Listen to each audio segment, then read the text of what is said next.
1995년 2월이었습니다.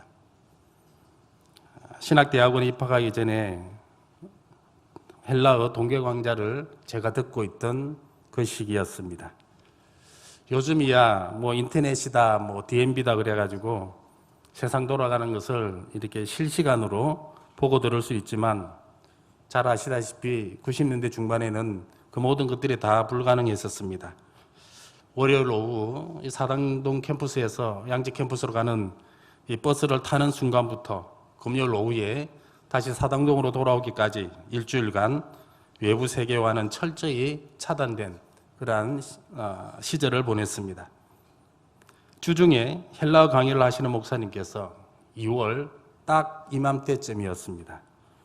방송국 드라마 모래시계 이야기를 저희들에게 해주셨습니다. 어젯밤에 최민수가 어떻게 되었고 이정재가 어떻게 되었다라고 하는 그러한 내용들을 해주셨습니다. 나중에 알고 보니까 이 드라마가 한국 사회에 얼마나 인기였는지 방송 시간대 택시가 영업이 안 되고요. 식당과 술집에서는 드라마 방송 중이다라고 하는 그런 안내판을 붙여야만 손님이 들어올 정도였다라고 했습니다. 하지만 저 드라마에 관심이 없었던, 더군다나 처음부터 보지 않았던 드라마인지라 그냥 흘러가는 그런 소리로만 그때는 들었습니다. 이번에는 군을 제대하고 신대원에 다시 복학해서 열심히 학교를 다니다가 졸업을 앞둔 때였습니다. 그때가 2003년도였습니다. 이때 드라마로 대장금을 방송했습니다. 3학년 2학기라 시간상으로 조금 여유도 저는 있었고 교통과 통신이 발달해서 대장금의 본방송 조금 하고 재방송 정도는 그때는 볼 수가 있었습니다. 하지만 학교 기숙사에 들어가면 본방은 시청이 어려웠습니다. 방송 다음 날 수업하시는 교수님들 중 몇몇 분은 꼭 전날에 있었던 대장금 이야기를 해주셨습니다. 그때는 그 이야기가 수업 내용보다 더 소중했고 귀에도 너무나 잘 들어왔습니다. 신학교 안에서 작은 복음을 듣는 그런 느낌이었습니다. 지금도 이 대장금 하면 기억에 남는 대사가 있습니다. 홍시가 나와야 하는데요. 저는 제 입에서 고기를 씹을 때 홍시 맛이 났는데 어찌 홍시라 생각했느냐 하시면 그냥 홍시 맛이 나서 홍시라 생각한 것이온데 유명한 대사지 않습니까? 처음부터 대장금을 본 것은 아니었지만 하도 이 대장금이 날리길래 한번 보기 시작해서는 이 주변에서 흘러나오는 이 대장금과 관련된 이야기들을 허투루 들을 수가 없었습니다. 관심을 갖기 시작하니까 이번에는 그 대사 하나하나까지가 지금껏 기억하게 되었습니다. 아무것도 아닌 이 관심이라고 하는 이 두 글자가 사실은 평생을 가는 것임을 저는 그때 이후로 정말 절실하게 경험을 했습니다. 사람들은 사실 이 종교와는 관심 없이 천국에 대해서 관심이 많습니다. 천국 걸으면 우리는 어떠한 생각들을 많이 하고 있습니까? 그곳에 가면 눈물도 없고 한숨도 없고 그래서 걱정과 근심이 없는 곳으로 알고 있습니다. 언제나 많은 또 맛있는 음식을 차려놓고 잔치와 흥겨운 노래가 가득 차 있고 즐거움만 있는 곳이기에 우리는 그곳에 갔으면 하는 그러한 마음을 한순간도 잊은 적이 없습니다. 우리 자신이 살아가는 그런 세상이 어쩌면 너무나도 힘드니까 차라리 꿈일지언정 천국 한번 경험하기를 학수고대하며 살아가고 있습니다. 특히나 한국 사람은 이 천국에 대하여 아주 특별합니다. 전통적으로 우리는 이 한이 많은 그런 세상에 태어나서 이 세상 살아있는 동안에 그 한들을 우리의 가슴에 눌러놓고 살아갑니다. 하고 싶은 것 하지 못하고요. 자기가 말하고 싶은 것 말하지 못하고 그러면서도 그 누구로부터 이 구박이란 구박은 그렇게 다 받아가면서 모진 서러움을 우리의 마음속에 꼭꼭 담아두며 그렇게 살아갑니다. 이토록 힘든 세상을 살아가다가 마지막에 가서 드디어 쌓이고 쌓인 이 한을 비로소 내려놓을 수 있는 것이 바로 천국이었기 때문입니다. 이렇듯 우리들에게 있어서 천국은 어쩌면 죽어서야만이 누릴 수 있는, 죽어서야만이 진정한 자유를 맛볼 수 있는 그런 것을 우리는 알고 있습니다. 우리의 관심이 드디어 이제 죽음 이후로까지 그렇게 넓혀지게 되었습니다. 우리가 잘 알다시피 예수님께서는 40일 금식을 하신 이후 또 마귀로부터의 시험을 승리로서 극복한 이후에 드디어 이 세상으로의 첫 발을 내디디시고 공생애를 시작하셨습니다. 마태복음 4장 17절에 보니까 예수님의 공생애의 시작에서 첫 선포가 무엇이었느냐? 회개하라, 천국이 가까워왔느니라 라고 하는 바로 이러한 선포였습니다. 사실 이렇게 회개하라, 천국이 가까웠느니라 라고 하는 이 선포는요, 예수님이 처음 외친 말은 아니었습니다. 우리가 알다시피 이 외침은 이 세례 요한으로부터 시작이 되어졌습니다. 그런데 이 외침이 세상에 울리기 참으로 그 시간이 얼마 지나지 않아서 이번에는 예수님께서도 외치고 있습니다. 회개하라, 천국이 가까웠느니라 라고 하는 이 외침에서 중요한 것은 어쩌면 누가 먼저 외쳤느냐가 중요한 것이 아니라 왜 이렇게 외치게 되었느냐라고 하는 이것이 중요해 보입니다. 왜 이것이 중요하냐? 우리들은 회개라는 것에 대해서도 잘 알고 있고 또 천국이 무엇인지도 알고 있는데 왜 천국이 가까이 왔다라고 해가지고 그것 때문에 우리는 회개를 해야 하는가라고 하는 이러한 질문을 우리 스스로가 하기 때문입니다. 하지만 우리는 이 답을 찾기 위해서는 이번엔 정말 우리가 좀 솔직해질 필요가 있습니다. 그것은 우리가 회개도 알고 천국도 안다라고 그렇게 이야기를 했는데 실상 우리는 이 두 가지는 제대로 모르고 있기 때문인 것입니다. 먼저 회개를 한번 생각해 보겠습니다. 회개가 무엇입니까? 이 자리에 모이신 여러분들은 회개가 무엇이라고 생각을 하십니까?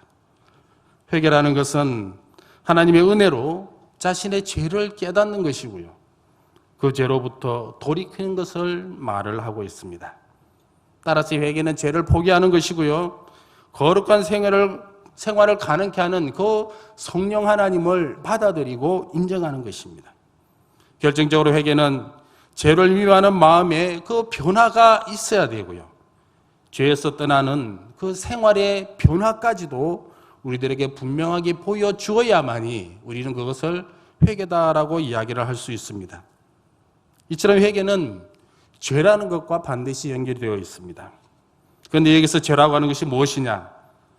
어쩌면 도덕적인 죄, 윤리적인 죄를 이야기를 하기도 하겠지만 가장 근본적인 죄는 바로 하나님을 하나님으로 알지 못하고 섬기지 못한 그러한 죄를 이야기를 하고 있습니다. 하나님을 예배하지 아니하고 하나님을 하나님을 인정하지 않은 바로 그러한 죄를 우리는 죄라고 이야기를 합니다. 특별히 저와 여러분들이 매 시간 이 예배당에 나와 나의 죄를 용서해 달라고 하나님께 기도할 때에 과연 그 죄가 어떠한 죄였습니까?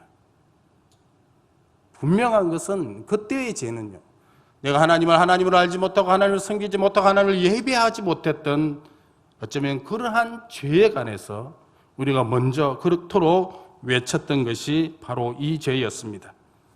따라서 회개라고 하는 것은 하나님을 믿지 않았음에 대한 잘못의 고백이 있어야 하는 것이고요. 따라서 하나님께로 돌아오는 것이 사실 진짜 회개입니다. 그리고 하나님께서는 그때 돌아온 자를 받아들이시는 것, 어쩌면 집 나간 탕자가 다시 아버지께로 돌아와 아버지가 그 아들을 받아주었던 것처럼 어제도 아들이었고 오늘 또 아들이었고 내일 또 아들인 그 아들을 받아주었던 것처럼 바로 이 아들로서 인정하는 것이 하나님이 우리들에게 우리가 회개할 때 주시는 죄 용서입니다라고 하는 겁니다. 죄에 대한 회개와 관련해서 특별히 성도들에게 많은 생각을 하게 하는 영화가 있습니다. 그 영화가 무엇이냐면은 밀양이라고 하는 영화입니다.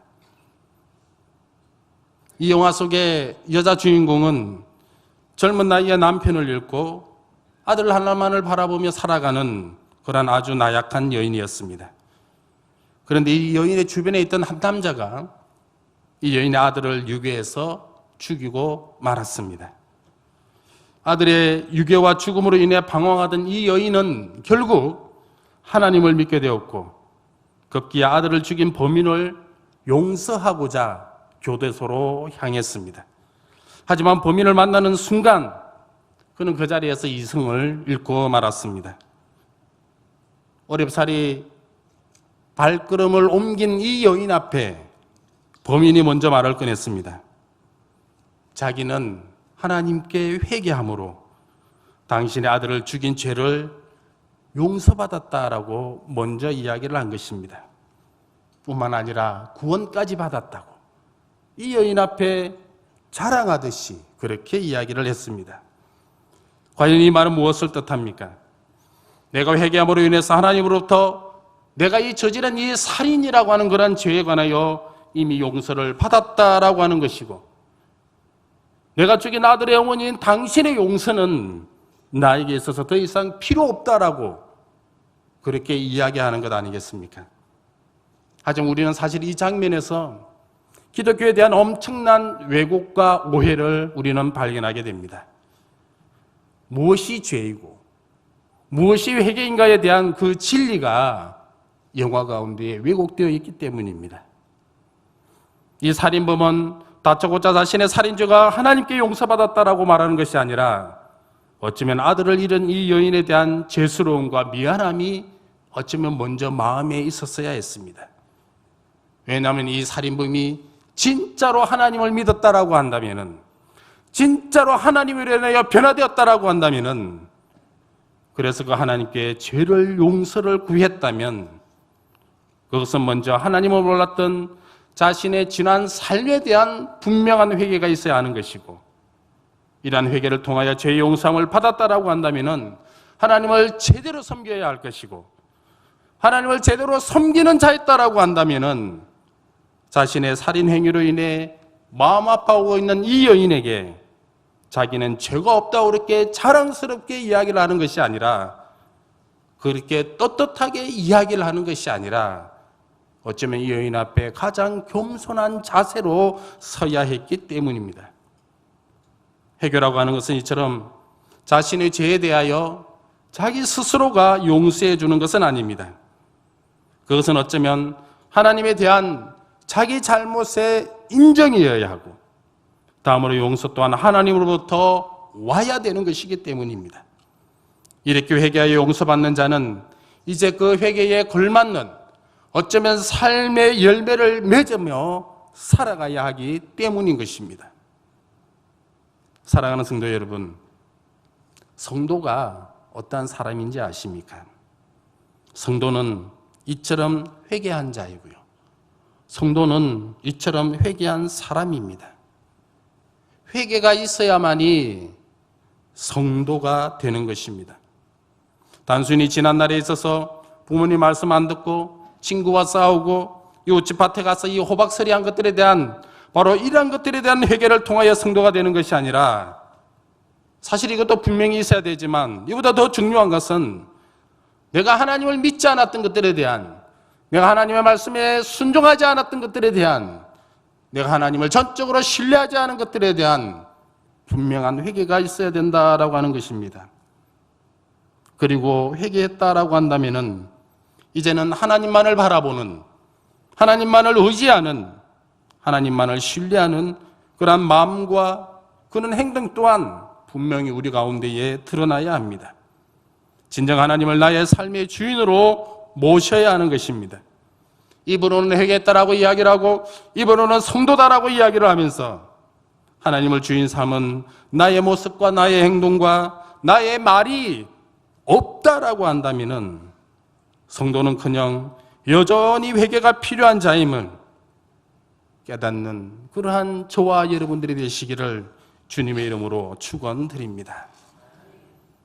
다음으로 우리가 잘 안다고 하지만 여전히 모르는 것이 천국입니다. 예수님 당시 이스라엘 백성들은 나라를 잃은 그러한 백성들이었습니다. 우리가 일본 제국주의의 지배를 받았듯이 이들 또한 로마 제국의 통치를 받고 있던 식민지 국가의 백성들이었습니다. 제국의 침략을 받아본 자들은 나라 잃은 서름을 그 누구보다 잘 알고 있을 겁니다. 그래서 이들은 로마로부터 벗어난 나라, 더 이상 이 제국의 앞잡이들이 설치지 못하는 그러한 나라, 더 이상 이들로부터 괴로움을 당하지 않는 나라, 아픔과 슬픔이 없는 그러한 새로운 나라를 꿈꾸며 살아갔습니다. 이스라엘 백성들은 이 새로운 나라가 천국임을 믿었고요, 하나님의 나라임을 믿었습니다. 그러나 이러한 생각은 사실 이들만의 착각이었고 이들만의 오해였습니다. 따라서 마태복음 어쩌면 특별히 식민지 이스라엘 백성들이 꿈꾸던 새로운 나라에 대해서 하나님의 나라라고 하는 것과 이것과 구별하여 또한 천국이다라고 하는 것도 분명히 구별하여 사용을 했습니다. 이것은 이스라엘 백성들이 제국에서 벗어나고픈 마음에 어쩌면 너무나 정치적인 그러한 나라만을 추구하였고 그러한 메시아만을 기다렸기 때문에 혹시라도 이들이 오해할까 봐 하나님의 나라는, 이 천국이다라고 하는 그 나라는 자기네들이 그토록 오매불망하게 살아가고 있는 이 땅 가운데의 나라가 아니라 오히려 하늘에 있는 나라, 그래서 천국이다라고 하는 이 말을 마태복음에서는 의도적으로 계속하여 사용을 하고 있다라고 하는 겁니다. 그런데 사실 우리 또한 우리의 삶을 들여다보면 앞서 말씀드린 것처럼 천국에 대한 이해는 이스라엘 백성들과 별반 다르지 않아 보입니다. 먼저 우리는 이 천국에 대해 어떤 이해를 하고 있느냐, 아니 더 정확히는 어떤 오해를 하고 있느냐, 우리는 이 천국에 대하여 구원열차를 타야만이 갈 수 있는 그러한 나라로 이해를 하고 있고 오해를 하고 있습니다.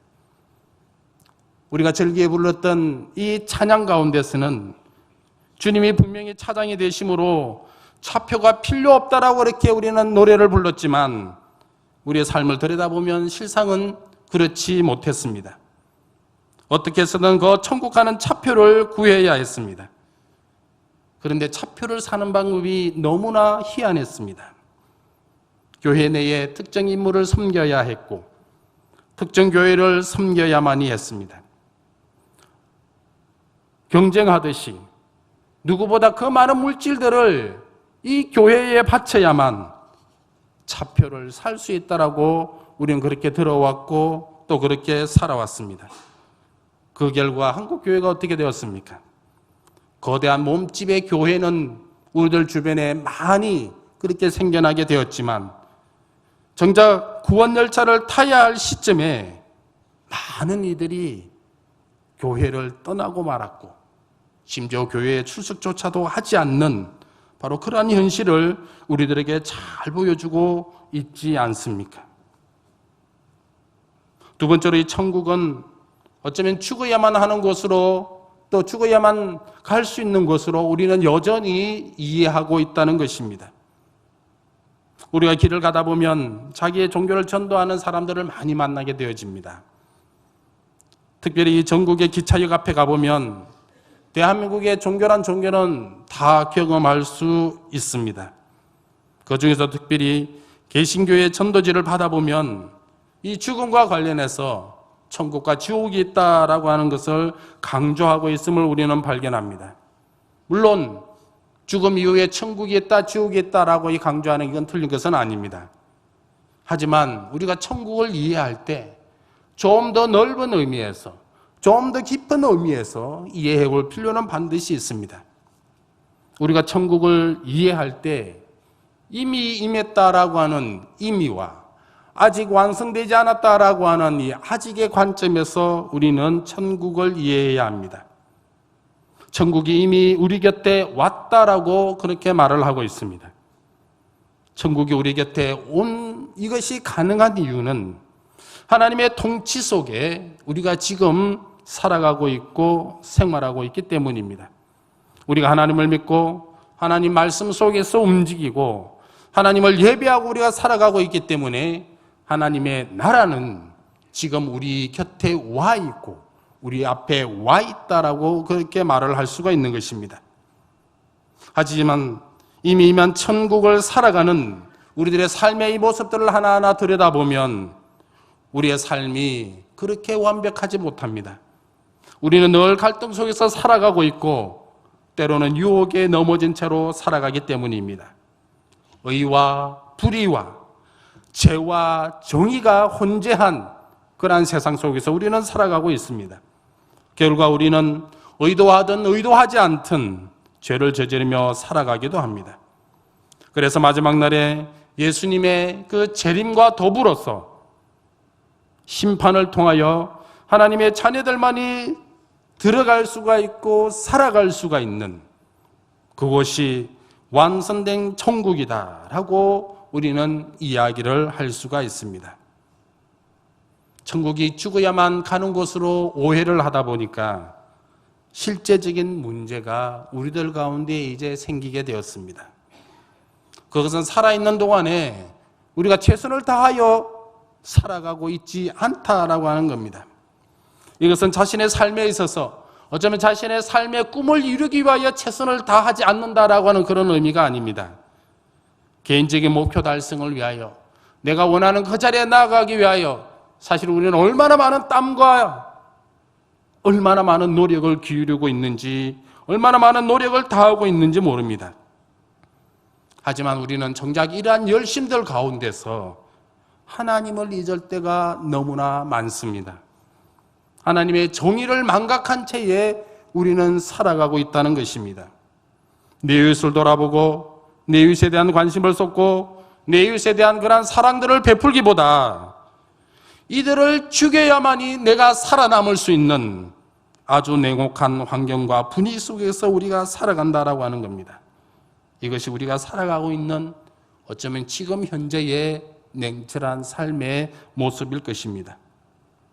하나님의 방법과 하나님의 뜻이 우리의 삶 가운데 우선하기보다는 인간적인 계획 속에서의 온갖 탈법과 불법이 난무하고 있는 그러한 삶을 우리는 살아가고 있습니다. 오늘 한 번쯤 이렇게 일탈을 행하지만 오늘 한 번쯤 이렇게 잘못된 것을 저지르지만 그러나 내일 내가 어제 잘못한 이것을 기억하고 하나님께 회개한다라고 하면은 어쩌면 하나님은 분명 우리를 용서해 줄 것이고 그래서 용서함 받았으니까 우리는 이제 죽어서는 떳떳하게 천국에 갈 생각이 우리들 가운데 분명하게 가지고 있기 때문입니다. 그런데 더 희한한 것은 오늘 내가 잘못을 저지르고 내일 회개하겠다고 다짐을 했지만 정작 내일이 닥쳤을 때는 어제 한 잘못을 우리는 까맣게 잊고 살아간다 하는 것입니다. 기억하지 못할 뿐만 아니라 회개조차 하지 않는 우리의 삶의 모습을 너무나 잘 보여주고 있기 때문인 것입니다. 어떤 사람들은 세상에서 아주 나쁜 방법으로 아주 비열한 방법으로 너무나도 졸렬한 방법으로 경제적인 이득을 취하고 보란듯이 교회에다가 거액의 헌금을 하는 경우도 우리는 많이 발견을 합니다. 이 거액을 통해서 자신이 어쩌면 천국행 열차표를 예매할 뿐만 아니라 이후 천국에서의 보금자리까지도 미리 준비하는 것입니다. 그리고 그렇게 하면 된다라고 자기 스스로가 생각하며 그러면서도 나는 그리스도인이라고 나는 그리고 하나님의 자녀라고 그렇게 하면서도 나는 천국에 갈 수 있다라고 생각하며 살아가는 우리의 삶의 모습이 너무나 많이 보인다라고 하는 것입니다. 하지만 사랑하는 성도 여러분, 오늘 우리가 보았던 본문에서 예수님은 무엇이라고 말씀하시는지 아십니까? 11절의 말씀입니다. 천국의 비밀을 아는 것이 너희에게는 오락이 되었으나 그들에게는 아니 되었나니 천국을 제대로 아는 것에 대하여 두 부류의 사람이 있음을 우리들에게 말씀하고 있습니다. 그것은 천국의 비밀을 아는 부류가 있고 알 수 없는 부류가 있다라고 하는 것입니다. 이 말씀을 가지고 거창하게 생각할 것도 없이 우리 단순하게 한번 생각해 보십시다. 천국을 아는 사람이 누구이며 천국을 모르는 사람이 과연 누구일까라고 하는 것입니다. 쉽게 생각해 보면 천국에 갈 사람은 천국을 안다라고 하는 것이고, 천국에 절대 못 갈 사람들은 천국을 절대로 모른다라고 하는 것입니다. 게다가 이것은 내가 나서서 알고 모르고의 문제가 아니라 하나님이 허락하시는 허락사항임도 분명하게 말씀하고 있습니다. 결국 하나님의 사람은 천국을 알고 천국을 가는 것이고, 반면에 하나님의 사람이 아니다라고 한다면 천국도 모르고 천국에도 갈 수 없다라고 하는 것입니다. 이것을 보다 명확하게 하시기 위해 예수님께서는 마태복음 13장에서 천국에 관해서 비유로 말씀을 하셨습니다. 그리고 이 천국에 관한 비유는 무려 7가지나 되고 있습니다. 그러나 천국에 관한 비유가 많고 적음이 중요한 것이 아니라 하나님이 허락하셔야 이 비유의 의미도 알 수 있다라고 하는 이 깨달음이 우리들 가운데 먼저 있어야 된다라고 하는 것입니다. 말씀을 마무리하도록 하겠습니다. 사랑하는 오긴의 성도 여러분, 천국에 대하여 관심이 있으십니까? 무엇이 천국인지 알고 싶으십니까? 그리고 그 천국에서 정말 살고 싶으십니까? 그렇다면 이제 우리가 해야 될 일이 과연 무엇이겠습니까? 그것은 천국행 열차표를 수단과 방법을 가리지 않고 사야 하는 것은 분명 아닙니다. 그것은 오늘 하나님의 뜻대로 살지 않고서도 내일 회개하면 최소한 죽어서는 천국 갈 수 있겠다라고 하는 그런 호황된 믿음도 가지지 않는 것입니다. 그것은요, 다만 하나님을 알지 못했던, 하나님을 섬기지 못했던, 하나님을 예배하지 못했던 지나온 삶들에 대한 분명한 회개가 먼저 우리들 가운데 있어야 된다라고 하는 것이고, 그것은 다만 회개에 합당한 열매를 오늘 맺으며 살아가야 된다라고 하는 것이고, 그것은 다만 이를 통한 진정한 하나님의 사람이 되어야 한다라고 하는 것입니다. 이것이 어쩌면 하나님이 말씀하시는 진정한 성도인 것이고, 이러한 성도에 대해 하나님은 당신의 나라, 그 하나님의 나라, 그 천국에 관하여 비밀을 알게 하실 것이다 라고 하는 것입니다. 다시금 말씀드립니다. 회개하라, 천국이 가까웠느니라. 놀라운 비밀을 깨닫고 회개하였어 하나님의 사람, 하나님의 성도가 되어 이제 하나님의 백성으로 살아가는, 그래 주변 사람들에게 하나님의 나라의 실제를 보여주는 그런 저와 여러분들이 되시기를 주님의 이름으로 축원드립니다.